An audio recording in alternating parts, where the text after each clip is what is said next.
So hello and welcome to the New Gig podcast. I'm your host, Glen Hodgson. And today I'm delighted to be joined by the digital marketing specialist at Local to Global Impact, Ohimai Ojeikere. How are you doing, Ohimai? Good to see you. Oh, man, I'm doing great, man. It's wonderful to see you too. It's a pleasure. So please give us a little bit of background on the initiative itself and also your background as well.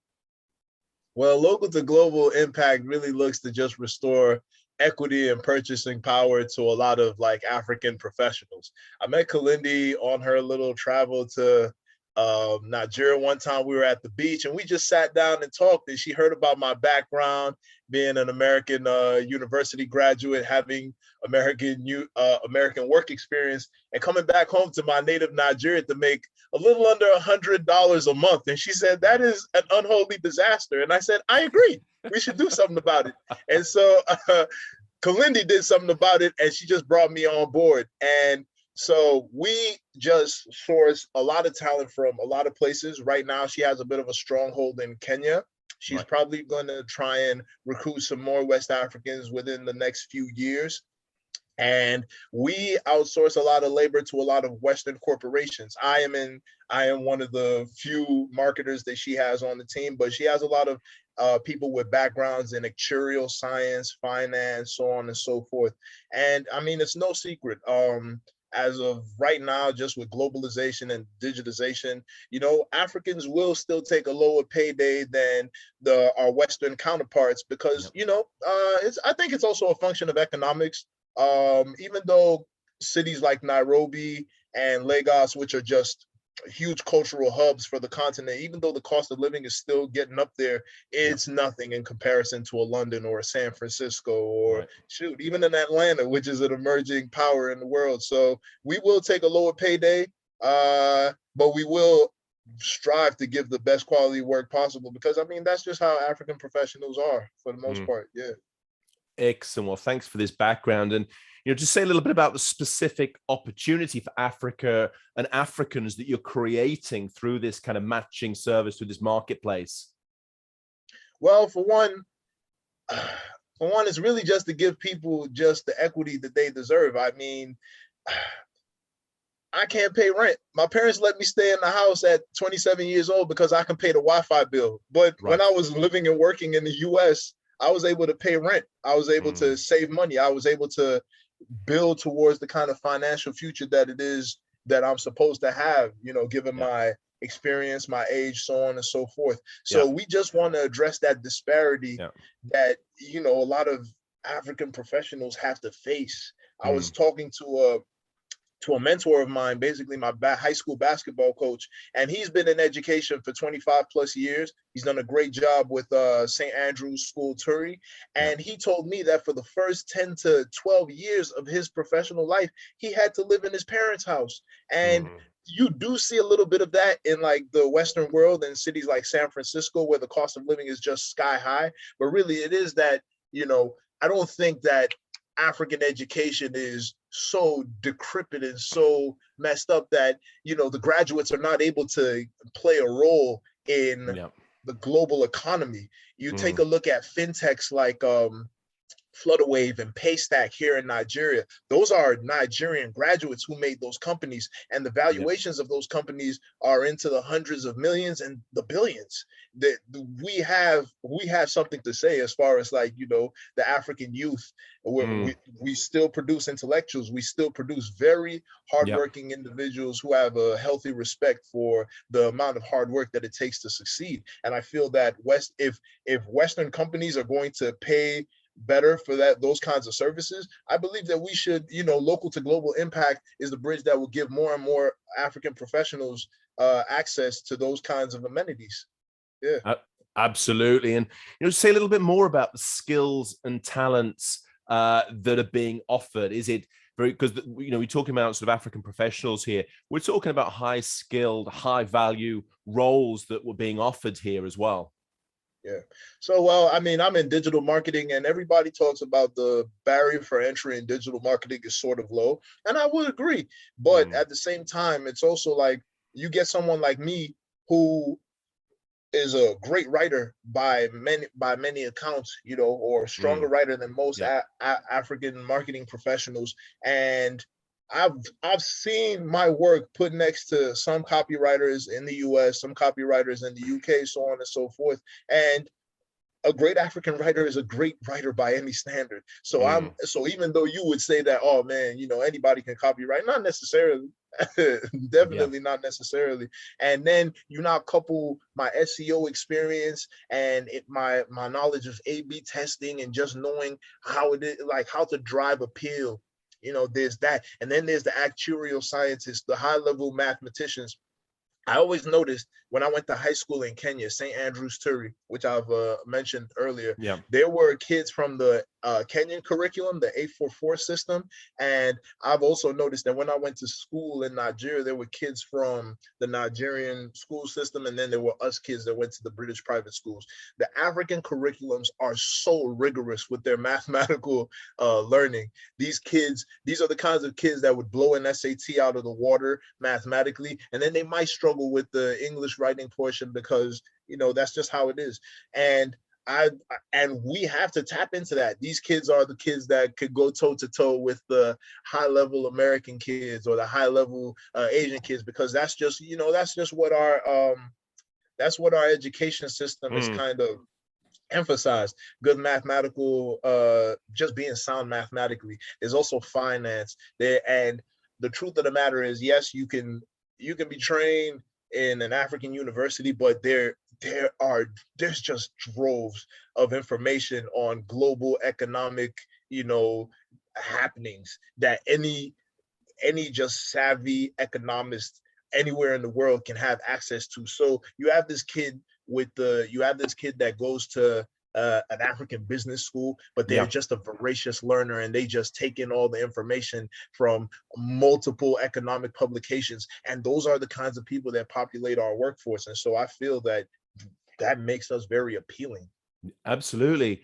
And how does local to global impact, how do you make money out of this? Is there like a transaction fee for each person matched, or is it the employer who pays it? Or how does the model work? Tell us a bit more about that.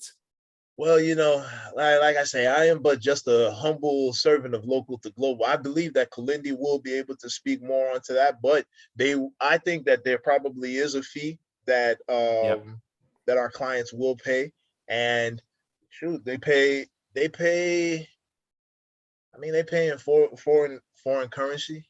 And so that just makes it more appealing to us. But as far as like the logistics as to how that works, I think you have to get the boss lady in here. I don't think I can speak too much into that. Okay, that's fine. No, that's good. Understand that. And, you know, would you be able to say something about how you ensure the quality of the open talent that is accessed via the initiative? Yes. Well, for one, we have our screening process. We look for certain certifications. So if I were to screen a potential marketing candidate, I'm looking for your Google certifications. Those are free. So that's kind of like, are you taking initiative to pick the low-hanging fruit in terms of digital marketing certifications? Have you gotten your Google Analytics? Have you gotten your Google Ads? And then if you've now got things from Udemy and Coursera, and now we get into an interview and I can talk to you about some of the what's it called, the finer nuances of like SEO or paid search, you know, that those are the kinds of things that we look for. I think it's more so a thing of us staying on our toes and keeping a pulse on what's going on in each industry, and holding our prospective newcomers to that same standard. Because truth be told, you know, we understand that yes, we're Africans, we're known to be hardworking, but we would be remiss to say that there isn't, you know, any kind of white supremacy in just corporate environments worldwide. And so we have to make sure that we're coming correct. We have to hold our prospective newcomers to a high standard. And it's more so, like I said, us holding ourselves to a new standard and understanding like, oh, this is the new certification, or, oh, this is the new algorithm change that's happening that's going to affect SEO everywhere. I need to know that. And then if I am interviewing with a prospective client and we get to talking about that kind of stuff and they are able to have intelligent conversation with me, then we think to ourselves, we have a person that might be an asset for us down the road. So yeah. Yes. Absolutely, absolutely. And apart from, of course, the obvious one on costs and price, how can companies and organizations benefit from this in more detail? I think, like you said, there's a lot of globalization. You cannot have a narrow viewpoint and think that you can tackle the whole world. Growing up, I've lived in a number of countries. I've lived in Egypt. I've lived in Kenya, Ghana, the Netherlands, Nigeria. And then after my graduation, I lived and worked in the US for a little while. Yeah. And so just being able to pull from that kind of life experience and being able, I'm telling you, like diverse teams are the reason why you are able to just, for one, you're able to forego a lot of tone deaf mistakes. I feel like there's a lot of times I've seen advertising copy and I'm just like, man, did they not have a Spaniard in the room? Did they not have a black person in the room to speak up and say like, hey guys, I think like we should, those kinds of things. And also you're able to get insight into new markets that won't go untapped for long. Yeah. West Africa, because of some of the logistical errors, just like some logistical shortcomings that we face with things like electricity supply. Once things like those are remedied, worldwide corporations are going to rush to get a piece of West Africa. And if you are the individual that has been tapping West African talent and ideas for a prolonged period of time, or tapping East African ideas and talent for a long time, you have a one-step lead in the foot race to get what could be an enormous amount of profit. When I lived in Egypt, I saw so many Western corporations in there. And like, for instance, when I was 10 years old, I'm now the ripe old age of 27, Burger King was in Egypt. And Burger King just got to West Africa. And I said, why on earth was there a 16-year wait to just get some money across the continent? And it's those kinds of things. It's like when development reaches where it's supposed to reach, the people who have had a global world view are the people that are going to benefit from it the most. So that's why we're here. Absolutely. And what is the resistance we're seeing? Because not often what we see here in Europe from companies, and particularly the HR departments, they're very reluctant to freelancing and open talent and dynamic workforces. They've kind of got the old style mindset of 9 to 5 and open-ended contracts. They're not really into accessing the talent, skills, and expertise that they need. Have you been seeing similar things? I have seen such things, but the truth of the matter is, after a while, I think these professionals will have to bend to the will of the masses. And honest to God, I think that in the same way that consumers are becoming more learned about all the products that they buy, it is the same way that prospective employees will become more learned about the kinds of processes and the kinds of benefits that should be afforded to them. Who doesn't want to like kiss their kids in the morning? Who wants to leave 6:30 in the morning to go on a 2-hour commute to their workplace, 4 hours on the road? And then when you have that kind of flexibility, you don't get to miss your kids' soccer games. You don't get to miss recitals. You get to partake in the lives of those that you care about. And also, flexibility affords people so many other things besides just time with family. And truth be told, it's like a happy employee is an asset. I've worked 9 to 5s, and I've been in prolonged intern to hire situations. And in the in the length of time of my internship, I've seen almost a quarter to half of a staff turned over. And I think to myself, like, why is that the case? And really, I'm just thinking like flexibility has to be given, benefits have to be given, and it's the way it's either you get right with the movement or you get left while it's moving. And Yes. there's nothing that you can do to make these people unlearn the truths about what it is that they think they deserve. It's either you're providing those things or you're missing out on a lot of quality people. And Yeah. also, like I said, I sometimes it's down to, oh man, a bunch of Africans, I'm not sure how to feel about them. I mean, they've got me in here because I'm Western educated, Yeah. so maybe that can work to our advantage. But at the same time, I have no reason to believe that a bunch of Nigerian educated digital marketers who are extremely hardworking and who Mm. always ask the question of themselves, what can I do to make myself an asset to any corporation worldwide? And then also acts upon that. I have no reason to believe that those guys can't do those as good a job, if not better a job that I could for any Western corporation. So Yeah. really I think like maybe make the screening processes more sophisticated. Also Mm. check for any kind of bias that you have in your screening process, because man, I don't know if you've seen it, but on Netflix we've seen that even like bias is being coded into like facial recognition tools and so on and so forth. And Absolutely. it's kind of like, man, we Yeah. have to fight against it. We have to fight against this sort of future that we're creating for ourselves that we thought would all be so rosy and automated and cool and Mm. whatnot. But really, it's like, man, at every single corner, we have to look and say to ourselves, we have to do everything possible to fully embrace globalization and Mm. understand that people who are different from me in terms of how they speak, how they dress, how they look, can Yeah. can provide benefits that would absolutely blow your mind. So that's really what I think it is.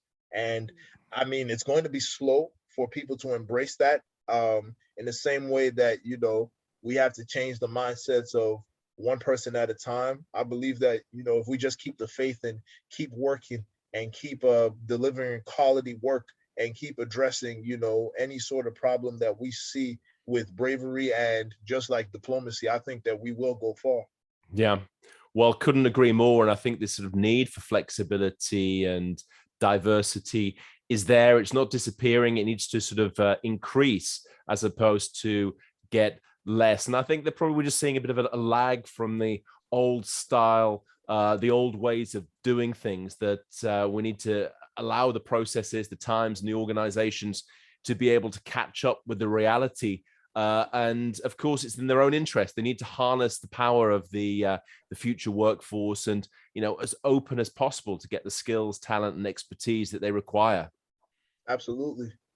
Yeah, we're moving on, and sometimes it can feel a bit slower than it needs to be. But I think that digitalization as well is going to play a really large role in this, as now it's getting rid of the borders, it's getting rid of the physical barriers to be able to engage with a global workforce.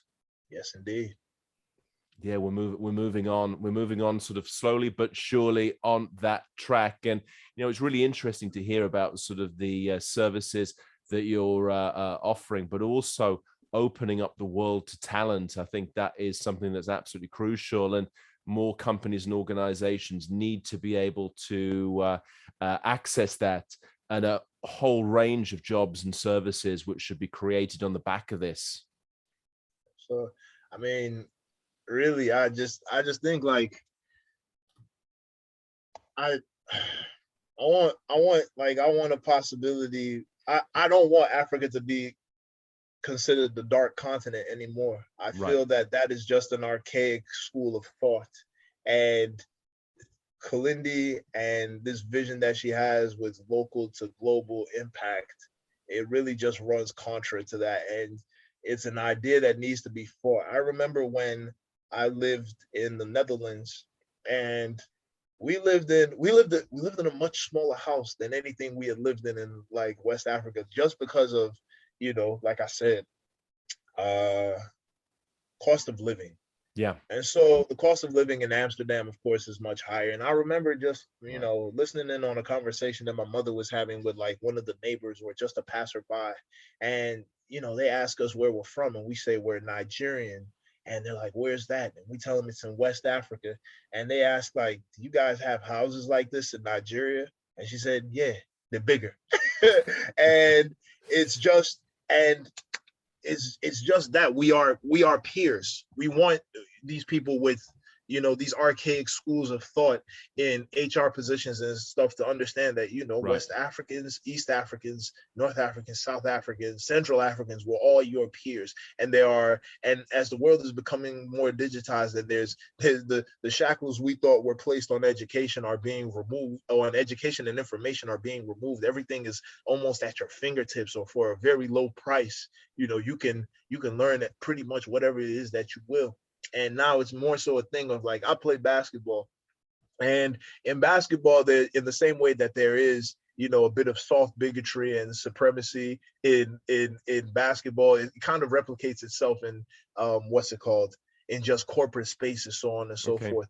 Basketball is a sport whereby you put your 10,000 hours in and you become a student of the game, in the same way that in any corporate craft that you have, you become a student of the game. You immerse yourself in your craft, and how deeply you've immersed yourself in your craft and how finely you've honed your skills is your measure of how good a basketball player or how good a corporate asset you are. I want people to start to understand that, and that those same tools, basically all you need is a ball and a hoop to become a great basketball player. All you need is the right kinds of certification and a lot of time on your hands that you make to become the best version of yourself that you can.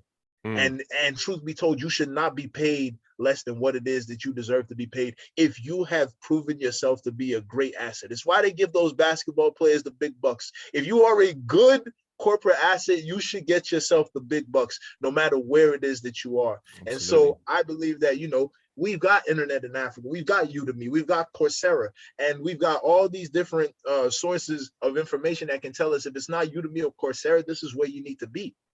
And, you know, we've got all these different finance apps and so on and so forth that even allow us to take the meager salaries that we earn and save them against a foreign currency and hold on to these things and build up the kind of capital that we need to finance our careers. And so, like, if somebody is willing to show that kind of sacrifice to make themselves better, how are they not the kind of candidate that you want on your workforce? That is delayed gratification. That is foresight. That is the kind of planning that you need in any kind of corporate setting, you know? So I believe that people should not be afraid to invest in Africans. Yeah, absolutely. Well, it would be great to hear about the journey as things open up, and hopefully the fact that more organizations will become aware of the demands, but also the needs and objective, looking at the talent that's out there, because, you know, there is a global shortage of talent, and the people involved need to look in the right places to find the skills that they require. Definitely so. And all I can say is that when I was applying for remote jobs, it was very daunting because, you know, you could put out 200 applications and never hear anything back. And I mean, like, that can be daunting for some, and it can probably like hamper the ideas of people who really believe in that stuff, so on and so forth. But it really is just about keeping the faith and understanding that, you know, in every corner of the world, there is a place where you can definitely be an asset. And I mean, as internet penetration just becomes bigger in, you know, emerging countries like Nigeria and Kenya and so on and so forth, we will soon have all the tools necessary to work remotely across time zones, across, you know, borders and different cultures, so on and so forth. So, yeah. Excellent. Well, really appreciate your time today and look forward to hearing more about the journey. Thank you so much, Glenn. I really appreciate it. Thanks for your time.